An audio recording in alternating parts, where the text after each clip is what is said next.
Welcome to Partners for Advancing Health Equity, a podcast bringing together people working on the forefront of addressing issues of health justice. Here, we create a space for in-depth conversations about what it will take to create the conditions that allow all people to live their healthiest life possible.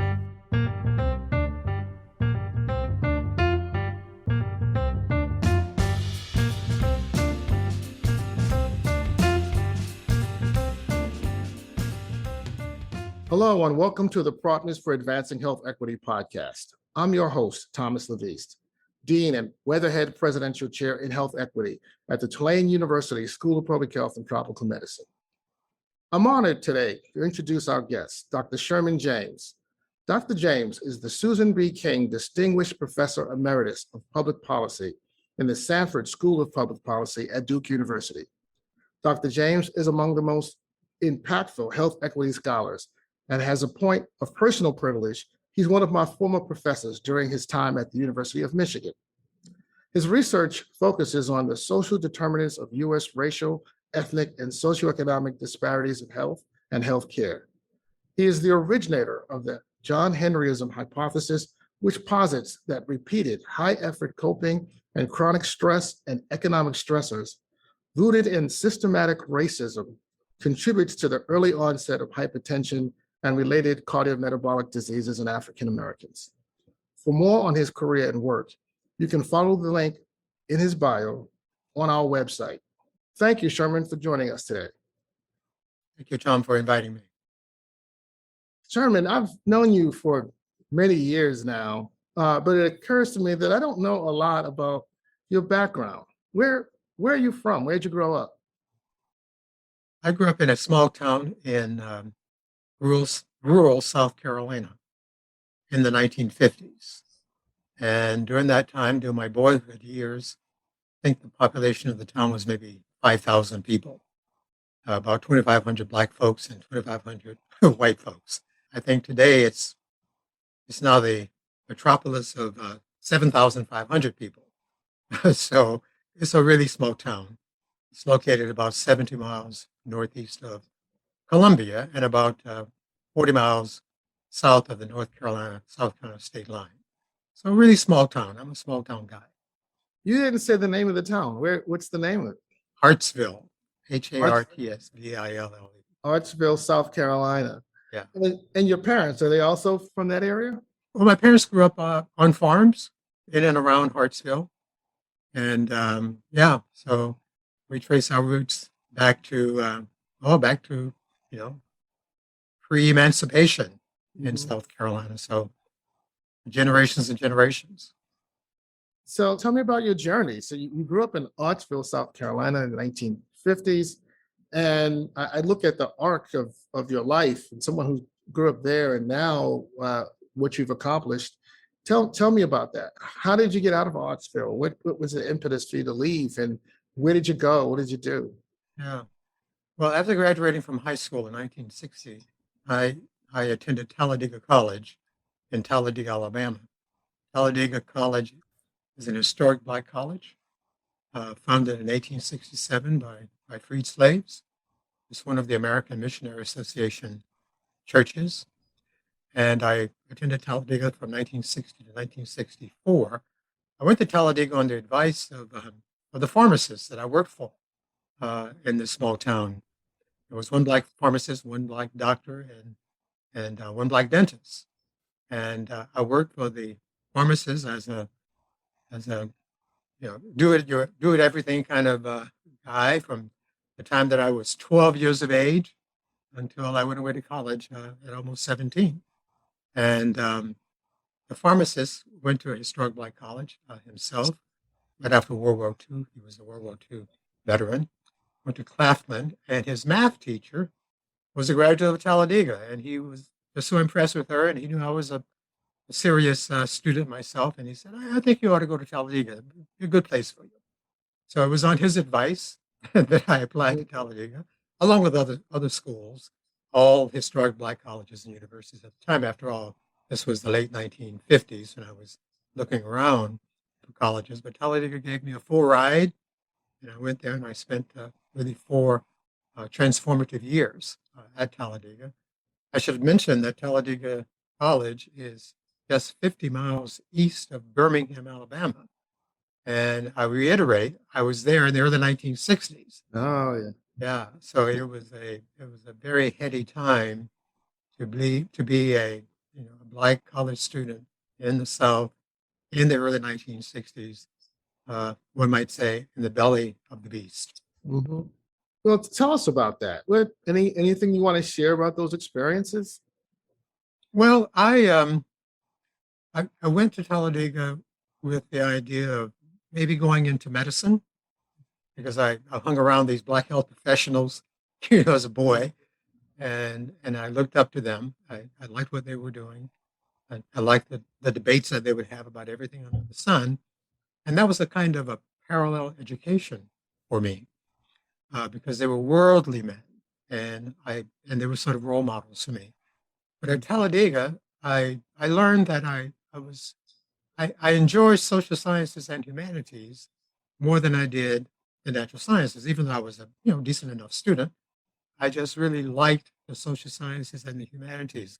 Got involved in the theater and music and I just enjoyed history. I enjoyed psychology, enjoyed sociology, the languages, and then wound up majoring in psychology and philosophy. That was my undergraduate major at Talladega. And I was involved in protests, and we had our own sit-in movement and tried to desegregate some of the local churches and so on. And some of us were thrown in jail, and some of us were beaten, some severely. And so it was a transformative experience for me. The civil rights movement had an enormous impact on me. And as I neared graduation, I knew that I wanted to do something, that would enable me to carry on the struggle for black first class citizenship.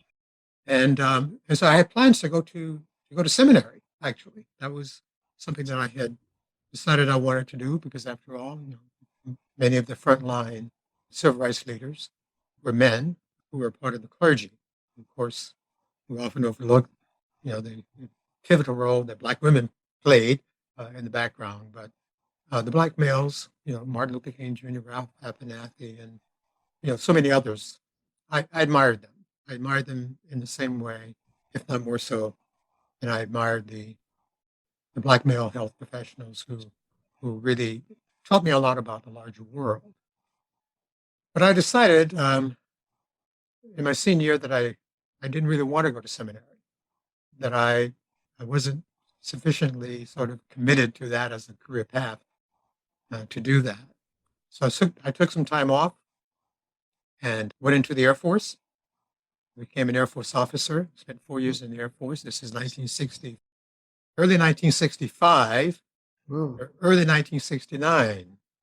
And of course, when I decided to go into the Air Force, no one had ever heard of Vietnam. The Vietnam War occurred after I had been commissioned as a second lieutenant. And there I was in the military with this immoral war raging. And I had a crisis of conscience, as you might imagine, based on what I've told you about, the kind of person that I was before going into the Air Force. But managed to get through those 4 years in the Air Force without having to serve in Vietnam, thank God. But then I decided I had to go to graduate school in psychology.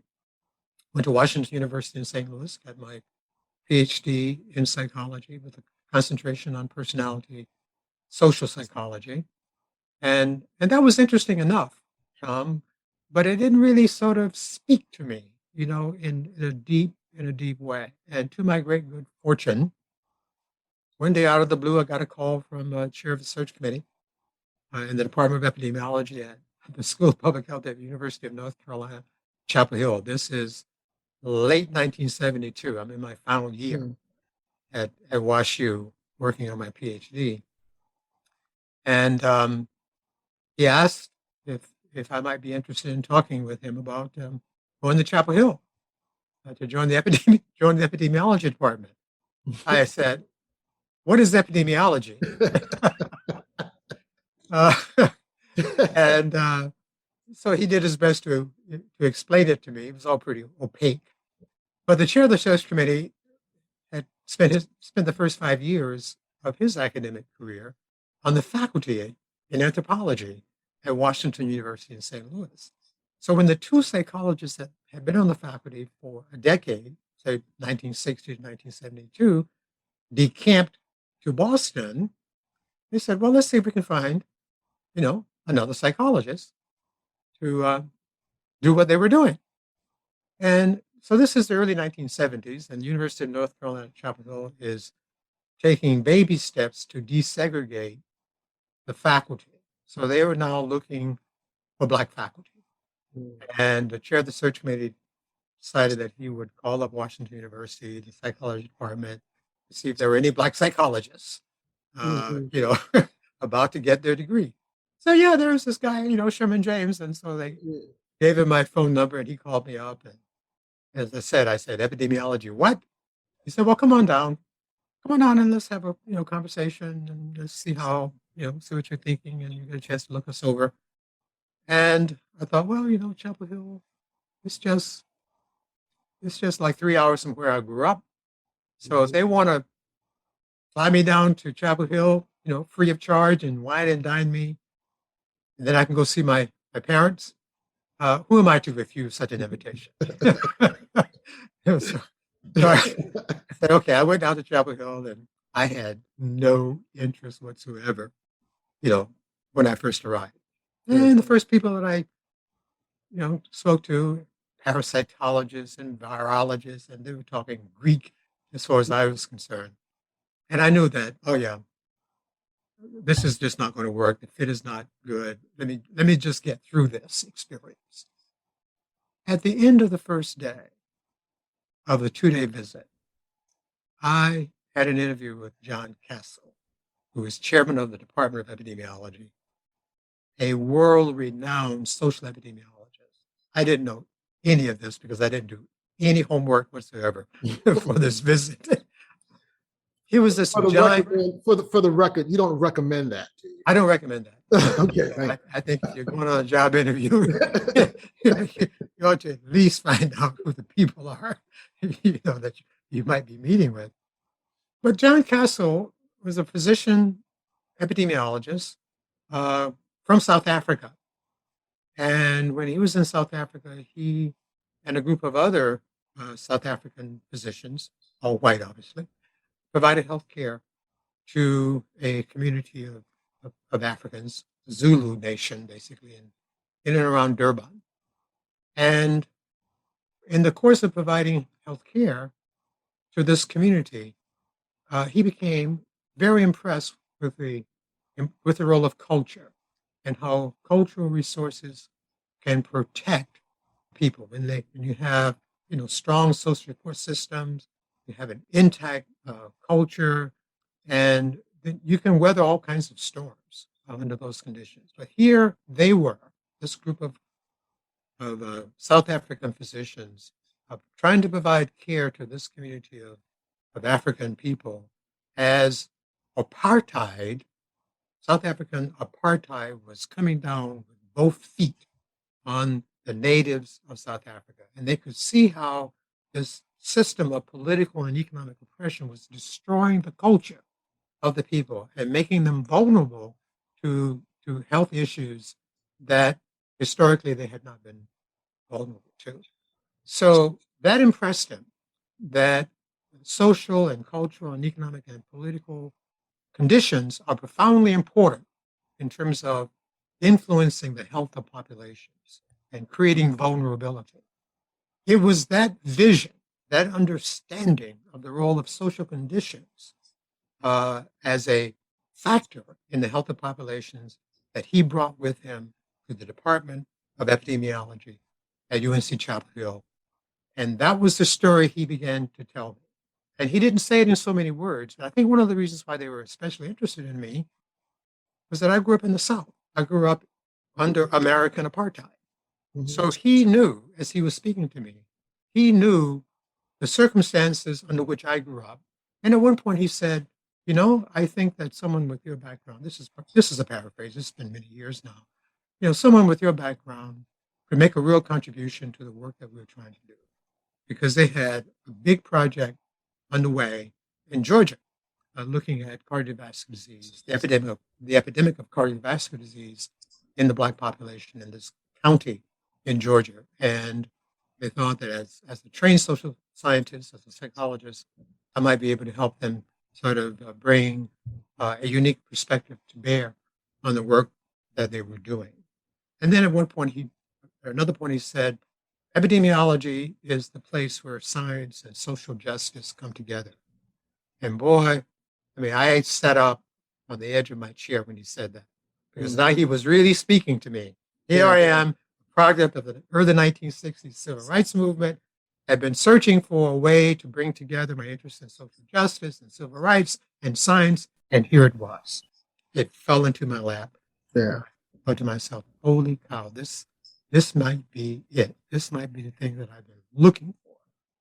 So I was a completely different person the second day of my interview there. My ears were wide open. I wanted to learn as much as possible about this thing called epidemiology. And then it was a matter of, sort of thinking through my options. So I'll stop there, but that was how, my journey from Hartsville through college, through the Air Force, through graduate school, led me to the Department of Epidemiology at UNC Chapel Hill. Now, this county in Georgia, was this Evans County? This is Evans County. Evans County, right. And so from someone who didn't know what epidemiology was to the president of SER, that's some journey. It's been a remarkable journey, yes. So how would you answer the question, what drives you? Or what certainly when you were developing these concepts like John, what was the driving force behind that? Well, I wanted to do something, that was meaningful, not just meaningful to me, but meaningful, in my own conceptualization of things, meaningful to Black people, meaningful to my people. That has always been the driving force, in my life. I wanted to do something to help my people, and I wanted to draw upon, what I considered to be my strengths.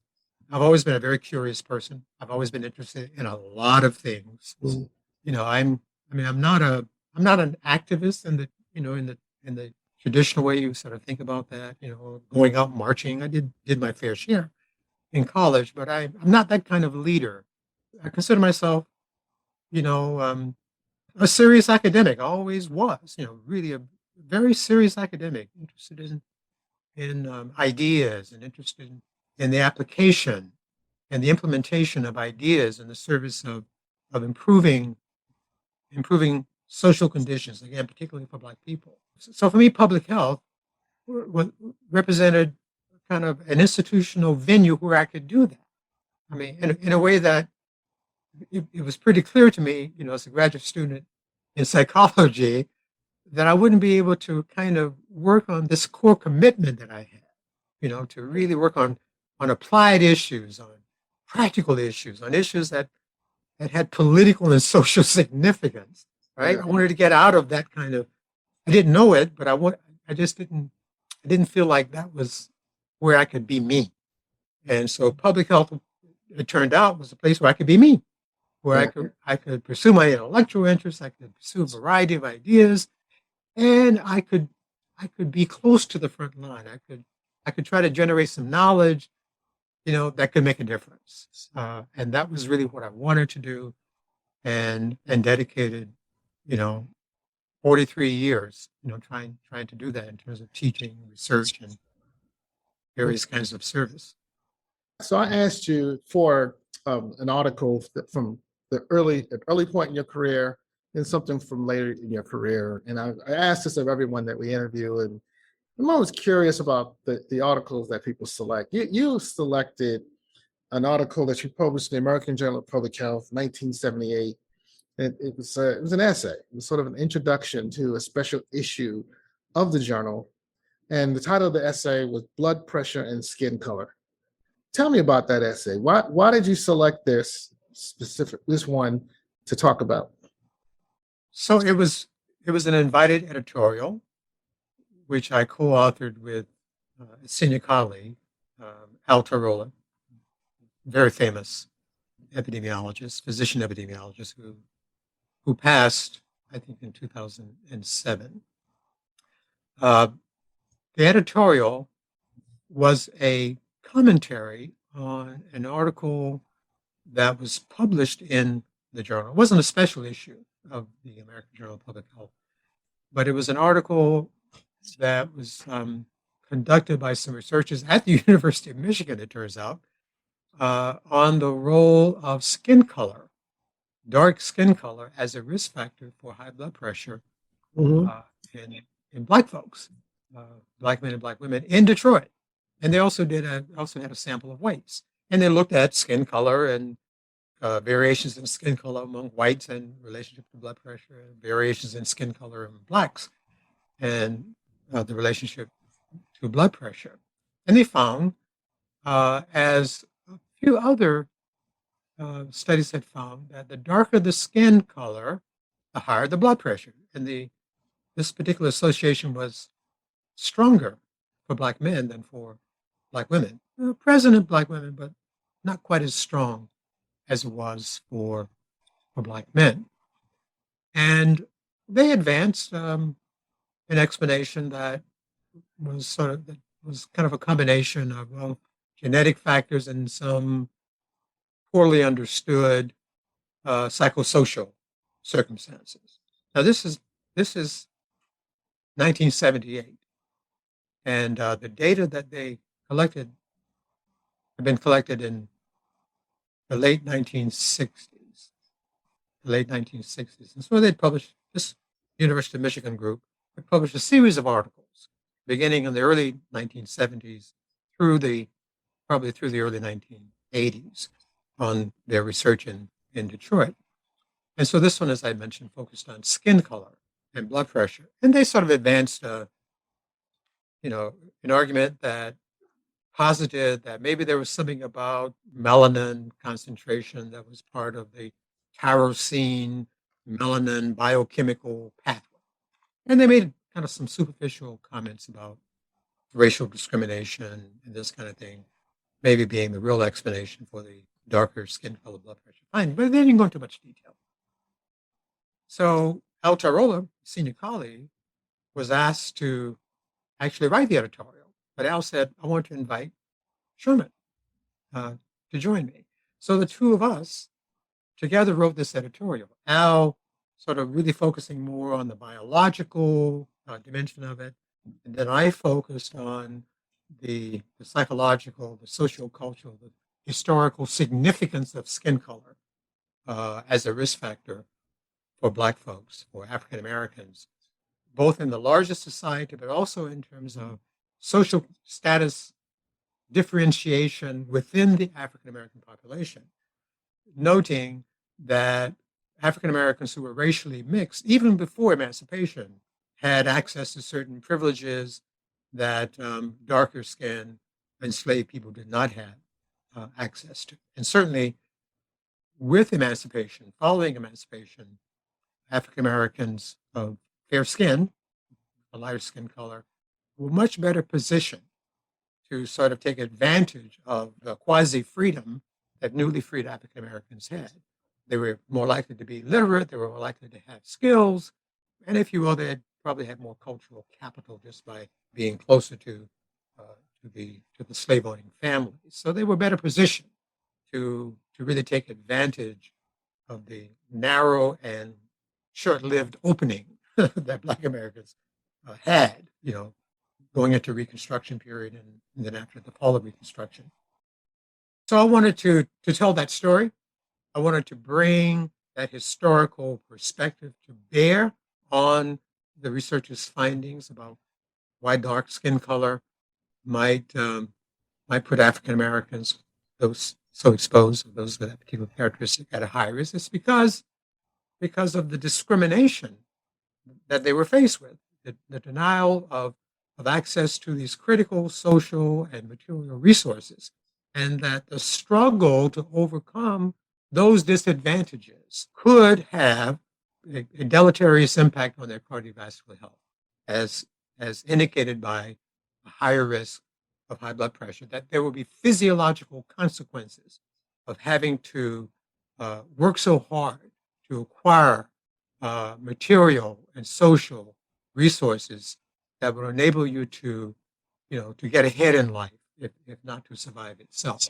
So this chronic struggle with difficult circumstances in the midst of all kinds of uncertainty could have a deleterious impact, and that darker skinned African Americans would be more subjected to these kinds of pressures and obstacles than those who are fairer skinned.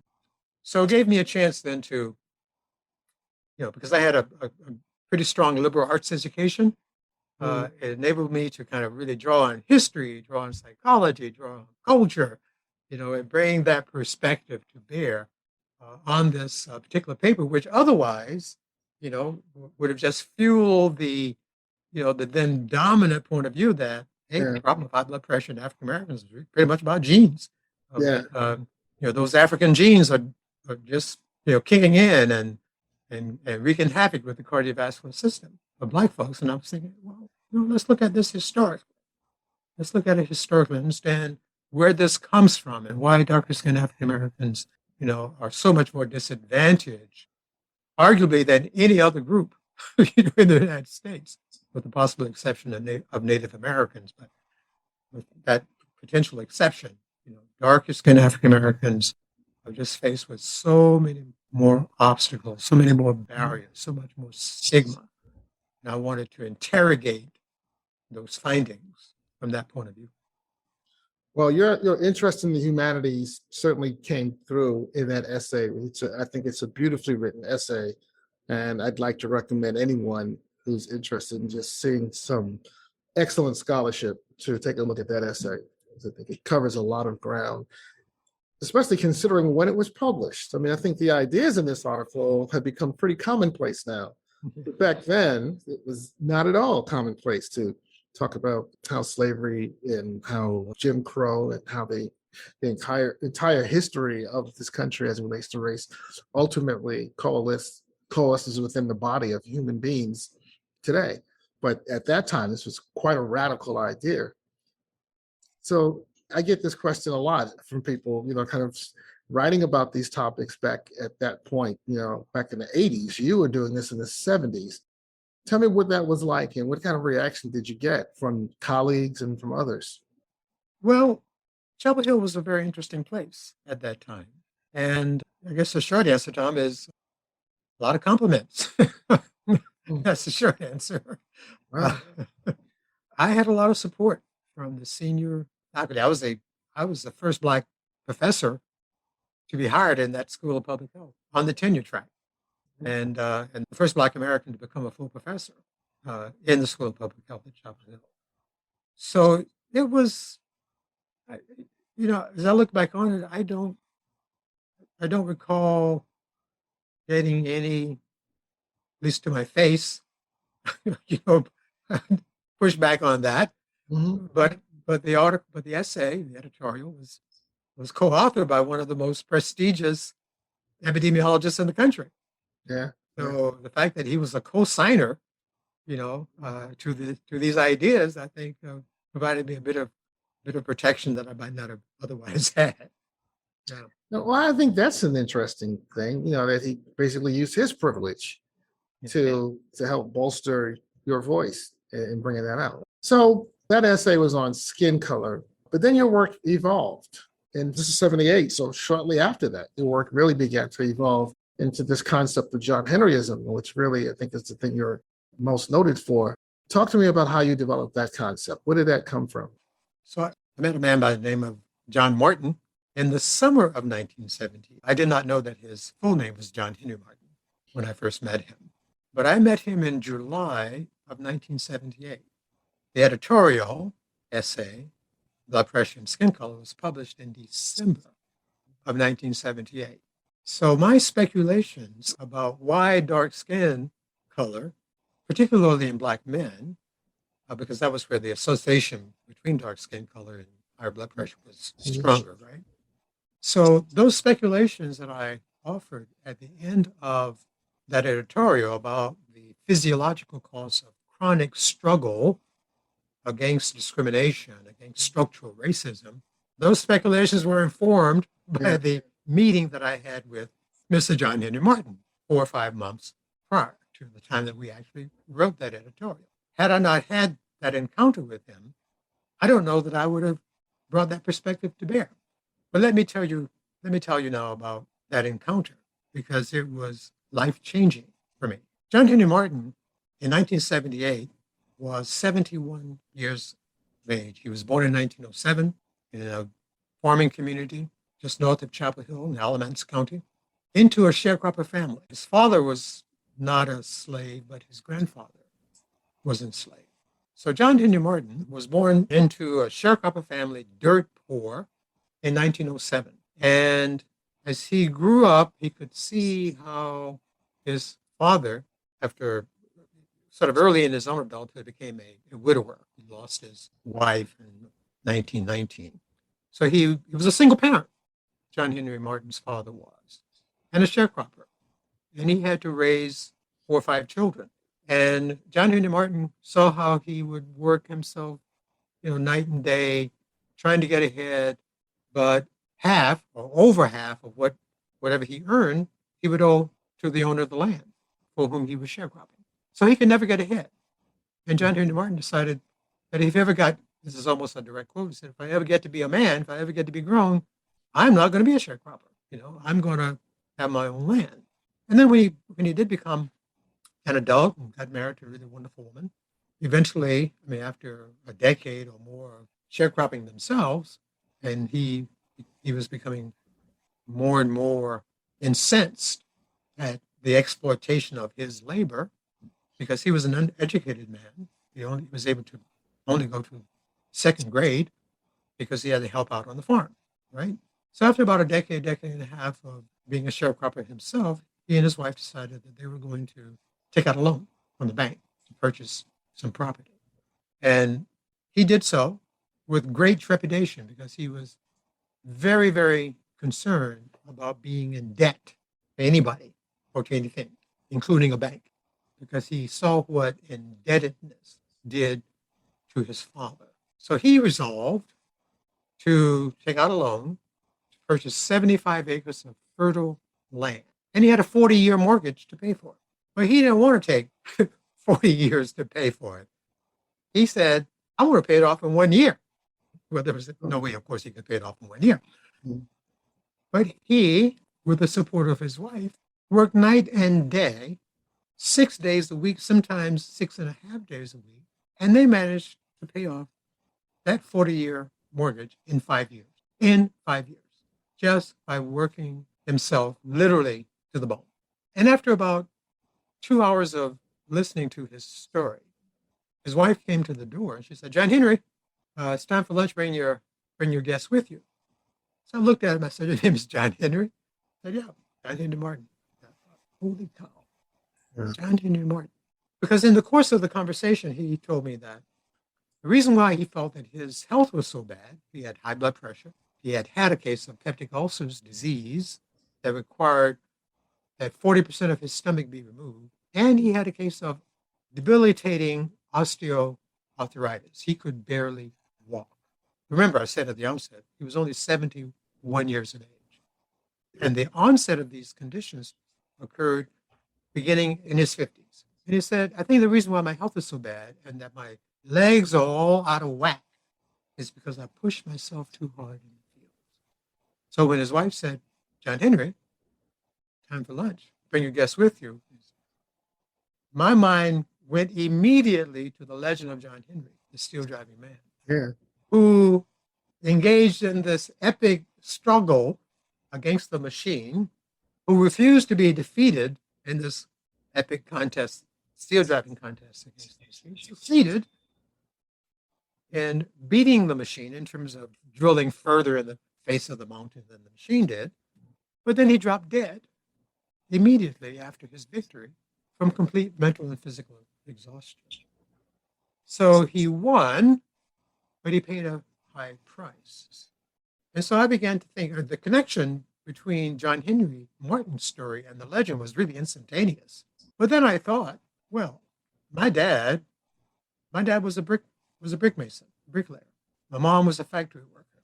They were not well-educated people, in a formal sense, but they had all of these sort of prototypical health problems that affect working class Black people: high blood pressure, diabetes, and my dad died of congestive heart failure. My mom, high blood pressure, diabetes. Now, by this time, this is 5 years, this is 1978.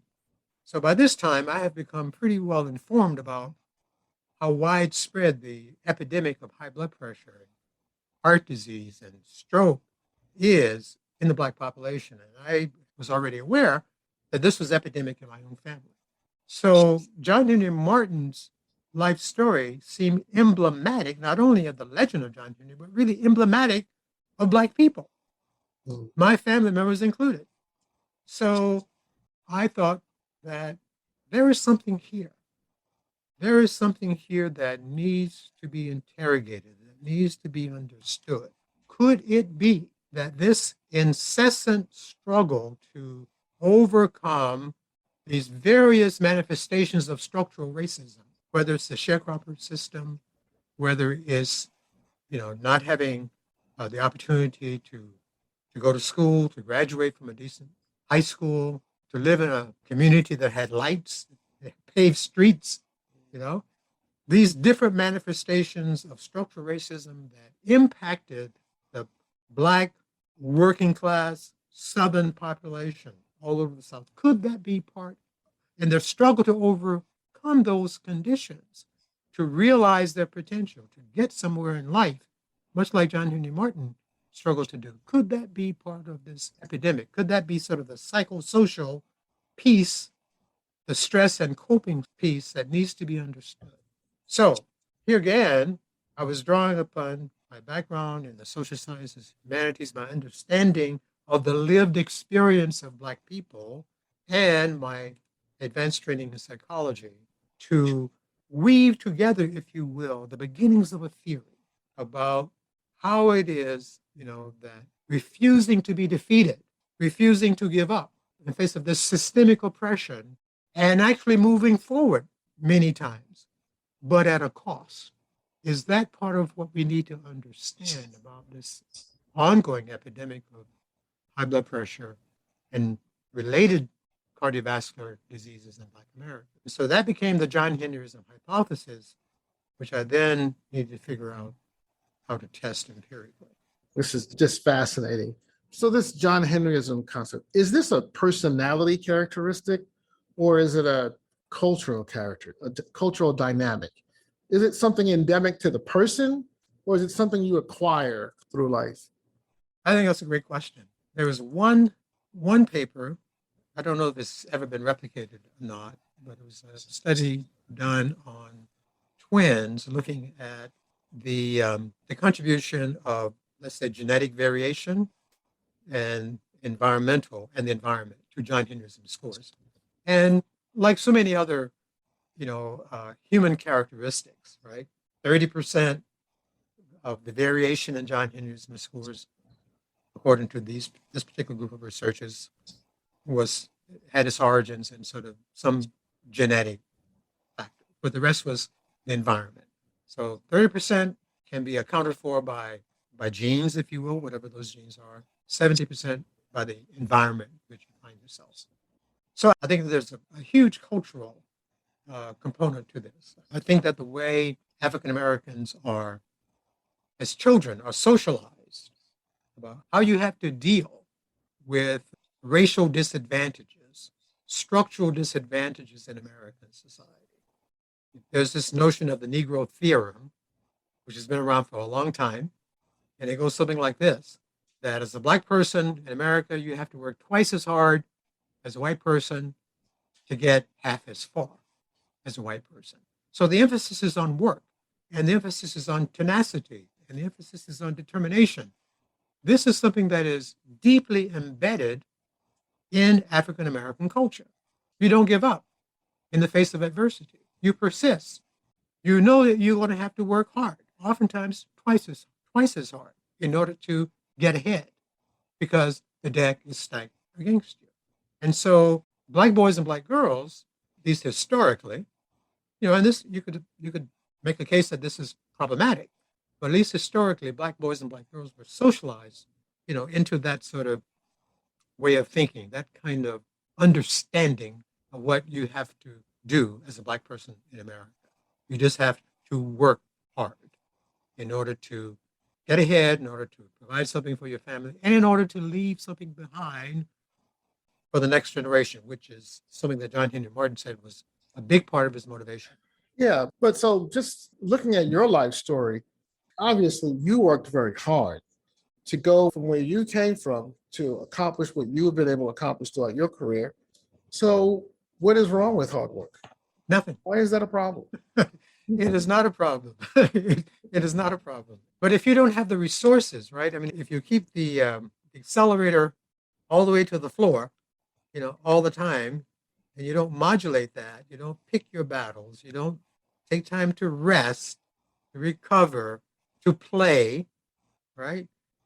Then your cardiovascular system is going to be in fight or flight mode, if not all of the time, too much of the time.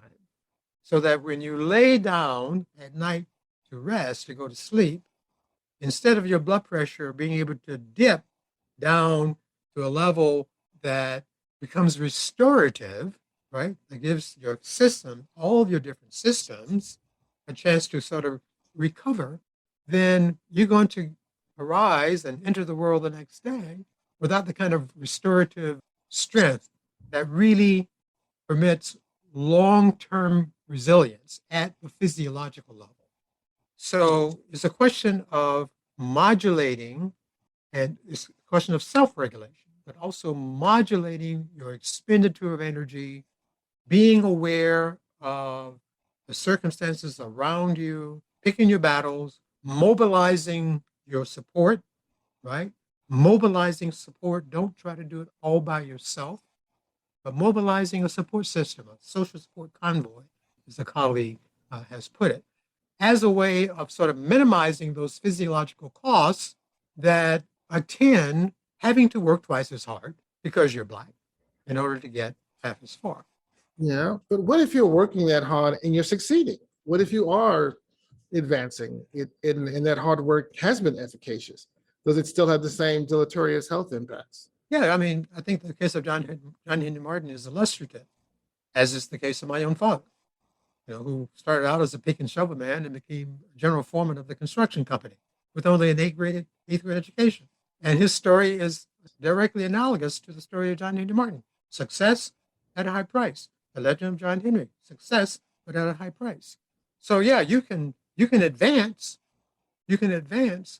but unless you really pace yourself and mobilize those resources that are going to ameliorate some of the more adverse consequences of stress on your various systems, whether it's the reproductive system in the case of women, cardiovascular system also in the case of women, but certainly men, the immune system. So it's a question of pacing yourself and taking time to rest, taking time to relax, instead of just going all out, without taking care of yourself. And so I think that this is something that many working class African Americans, at least historically, when they had jobs that required hard physical labor, whether it's sharecropping, whether it's factory work, whether it's construction work, when those jobs were there and black folks were able to take advantage of those kinds of jobs, and they worked hard because they wanted to advance and they wanted to leave something behind for their children. And if they didn't take time to replenish their resources, then the physiological costs could be considerable. Now, let's contrast that set of circumstances with middle-class black folks, because you have this social class gradient in terms of cardiovascular disease among African Americans, just like you have it among whites.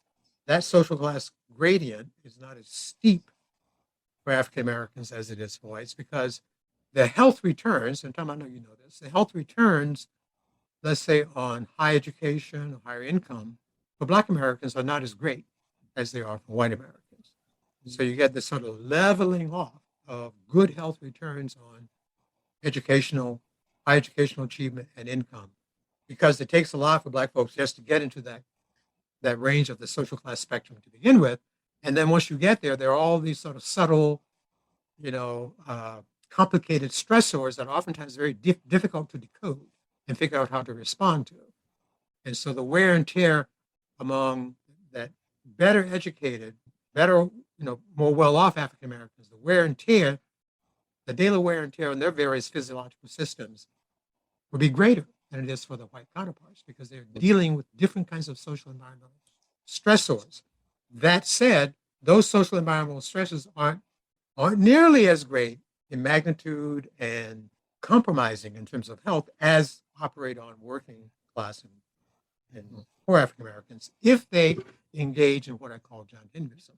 So what's common to both, of course, is this desire to move ahead, this willingness to work hard, but the playing field is it's a little bit more level for better educated Blacks than it is for working class Blacks. That the mountain that working class and poor Blacks have to climb, that mountain is steeper than it is for middle and upper middle class Blacks. But the mountain that middle and upper middle class Blacks have to climb is steeper than even the mountain that working class whites have to climb, right? So that we have a lot of data showing that for things like high blood pressure, infant mortality, less well-educated whites have a better health profile than do middle class, college-educated Black folks. Again, it's because, as I said, that the struggle, to make ends meet, to get ahead, is differential by both race and by social class. So how do we address this? Do we tell people that it's important that they rest, that they work hard, but they also have to kind of balance that out with restorative activity? Do we change the culture and say that you don't have to work twice as hard to get half as far? Or do we change the broader culture, and how about get rid of the impediments to people's progress? Or is there something else? Number 3 on your list. Change the culture. Change the culture. Do something about structural racism. Now, that's easier said than done, as you know better than most of us, because the machine, I'm now going to evoke, the legend of John Henry again. The machine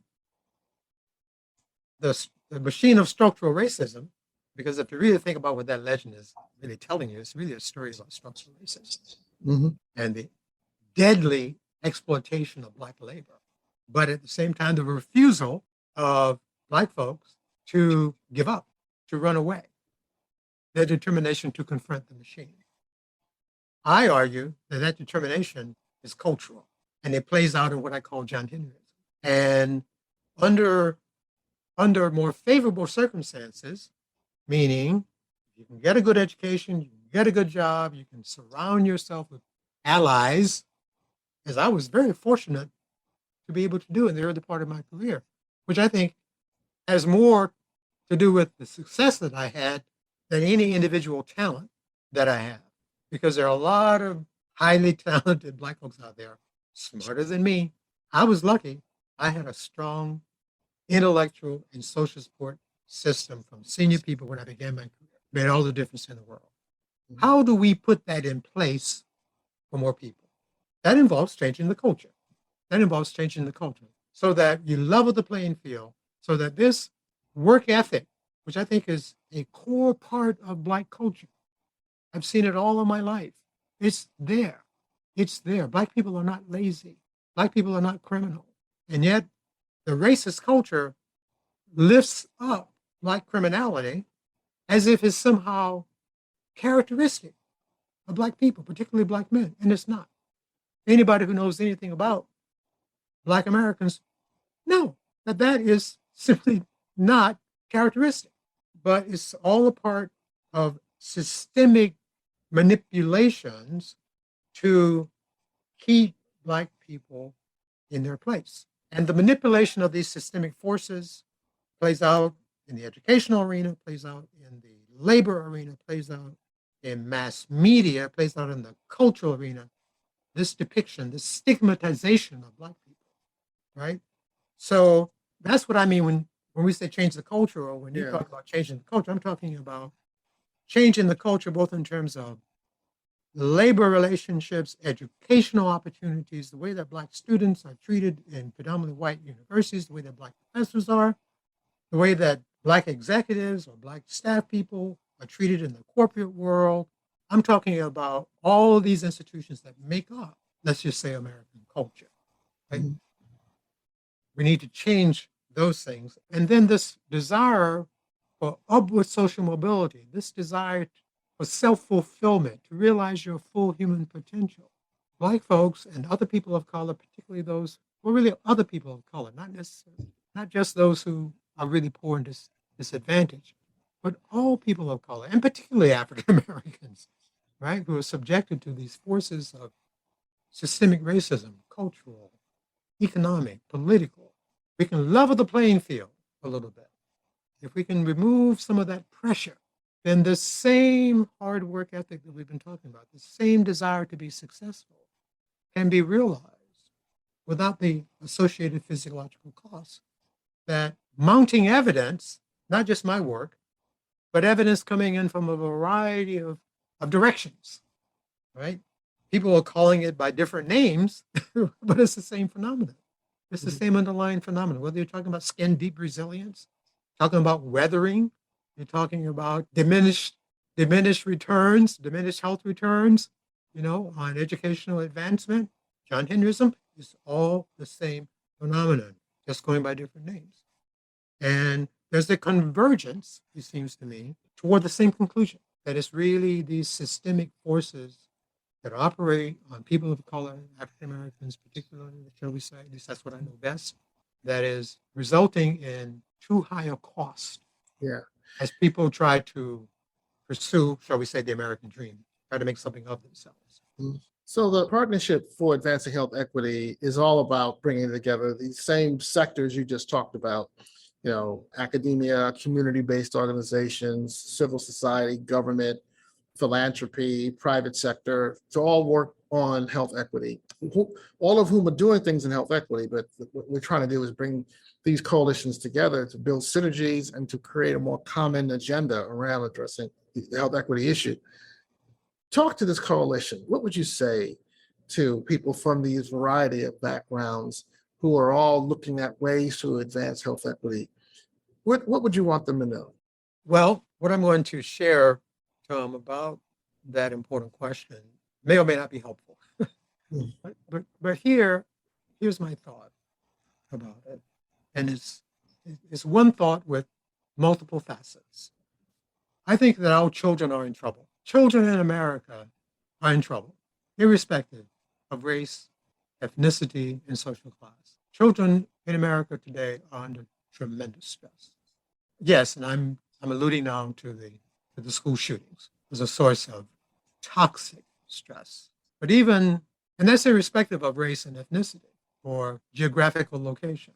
But then when you think about poor children, poor Black and brown children, and poor Native and poor children from indigenous communities who are born into poverty and who suffer from intergenerational poverty and who want to make something of themselves, much like Anthony Martin wanted to make something of himself, much like I'm sure the people that children who come from less advantaged in home environments and neighborhoods that you all know, that you've studied, who want to make something of themselves.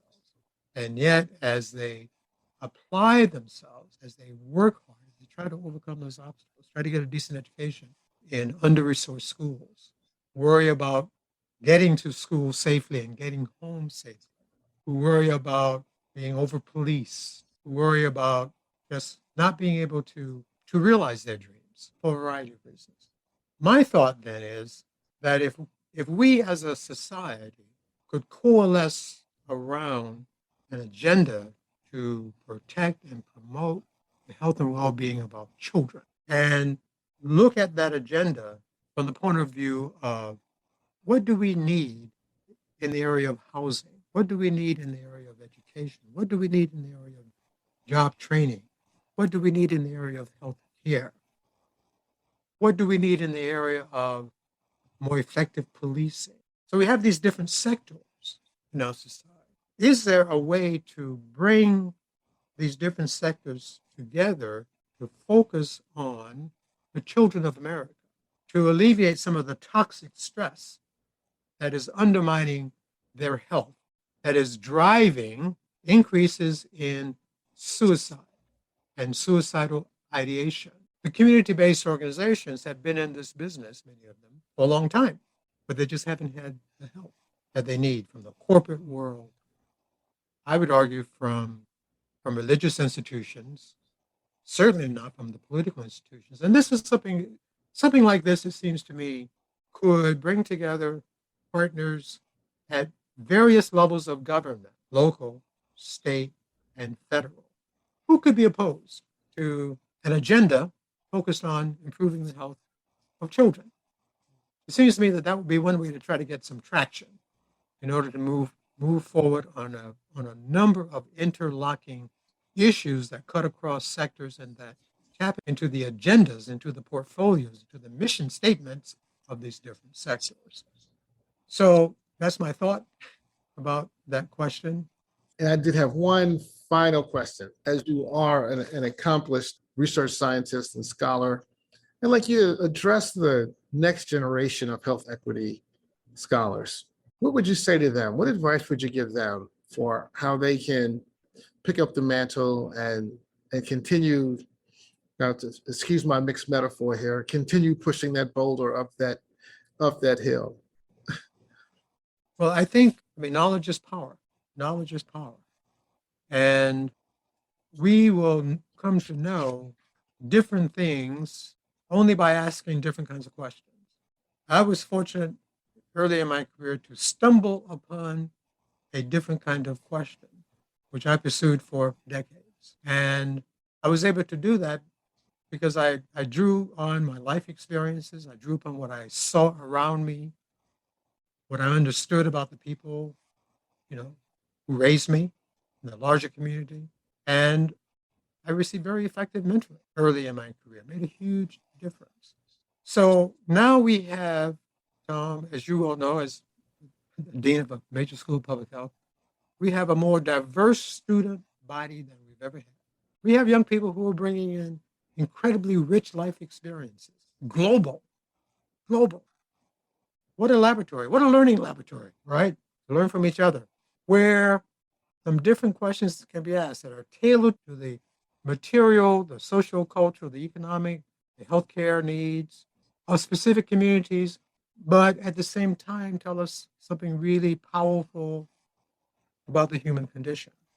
So we can begin to ask unique kinds of questions, different kinds of questions, exploiting the diversity of backgrounds and life experiences that we now have available to us. But when we add them all up, the sum is greater than the parts, because now we'll come to understand what it really means to be human, what it means to be human, and what it will take for more groups that have been historically marginalized, to flourish. We won't get there until we start asking some different kinds of questions. And so the beauty is, as I said, we're now in a better position than we've ever been to start asking some different kinds of questions. Thank you for that. Dr. Sherman James, thank you so much for this great conversation. As always, it's been a pleasure talking with you. And also thank you to our listeners. We hope you found this engaging, and we look forward to having you tune in to our next episode. Thank you for joining us this episode of Partners for Advancing Health Equity. Be sure to visit our website and become a member of our collaborative at partnersforhealthequity.org. That's partners, 4, healthequity.org. Follow us on Facebook, LinkedIn, and Twitter. And be sure to subscribe wherever you enjoy your podcasts. Partners for Advancing Health Equity is led by Tulane University School of Public Health and Tropical Medicine, is part of the Tulane Institute for Innovation in Health Equity, and is supported by a grant from the Robert Wood Johnson Foundation. Until next time.